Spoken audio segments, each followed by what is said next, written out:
See, the problem is that nobody kind of steps back and takes a look at what juggling so many different things is doing to ourselves and what it's producing in our families and what it's producing in our kids. A 2017 Global News report said that 70% of parents believe that it's very important to keep their kids as busy as possible in structured activities. So 70% of people feel like that we got to keep our kids busy. Like we have to really keep them busy. Like that's actually an intentional goal. Keep your kids busy. But half of those say that extracurricular activities can take too much of their child's schedule. So they've made it a goal to keep their kids as busy as they can possibly be, but half of them say, honestly, man, that's just like, it's too much. It's wearing my kids out. It's too much.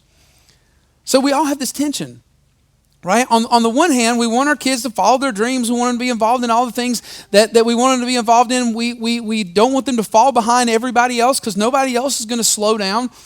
But on the other hand, in the back of our minds, we're kind of thinking to ourselves, wait a minute. My kids don't really ever just like play in the yard with their neighbors or with their siblings. You know, hold on a second. You know, we don't really settle down and have like really important conversations with each other as often as we should. And it kind of seems like that other activities that might be way more important over the long haul are getting cheated.